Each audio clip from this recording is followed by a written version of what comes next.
बिस्मिल्लाहिर्रहमानिर्रहीम। लै भाई पाकिस्तानियों, अज है यौम तकबीर। 28 मई पाकिस्तानियों है यौम तकबीर।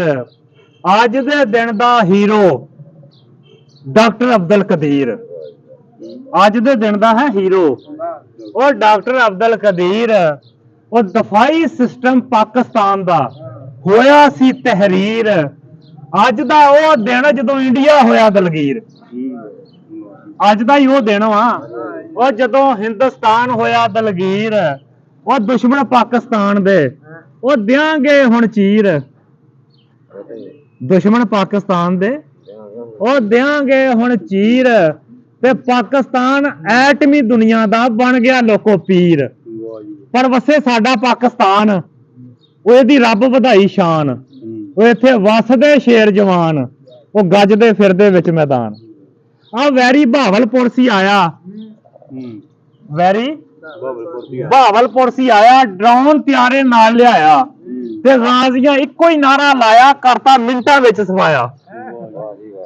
गाजियां इक्को ही नारा लाया ते करता मिंटां विच सफाया। लो जी मेरे देश दे वासियों, 28 मई 1998 ये वो खूबसूरत दिन वा जिस दिन पाकिस्तान एटमी पावर बनया। इस आलम इस दुनिया की 7वीं एटमी पावर बनया। क्योंकि पाकिस्तान शुरू तो ही जेड़े कफार सी उन्हां दी नजर च रड़कदा सी, चुभदा सी। रियासत मदीना तो बाद पाकिस्तान दूसरा मुल्क है जिसकी बुनियाद ला इलाहा इल्लल्लाह वा।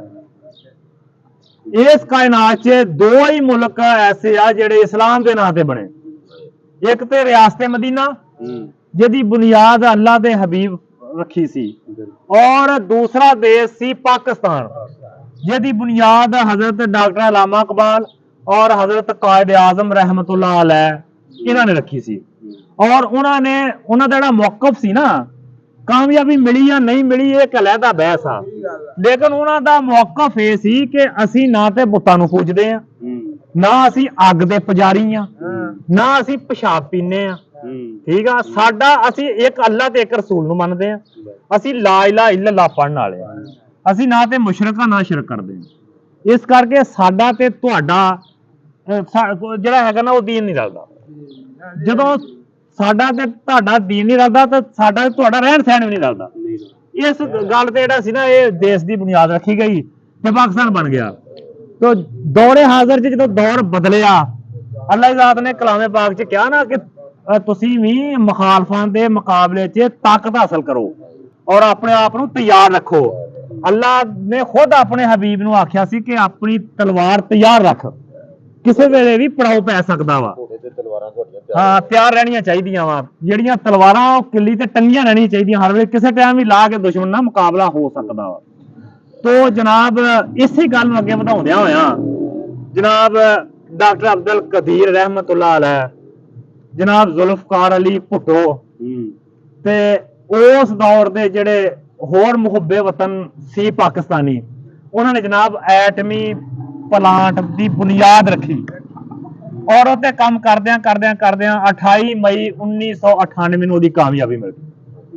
तो 28 मई 1998 ये मुल्क का दफाई सिस्टम जिहड़ा वा उस दिन मजबूत होया। उस दिन लिखा गया, दुनिया नूं पता लग गया कि इस मुल्क ते ना हमला करना ही सौखा वा, ना इनू फतह इत्ते हासिल करनी सौखी है, ना इनू मिटा ही सकते हैं।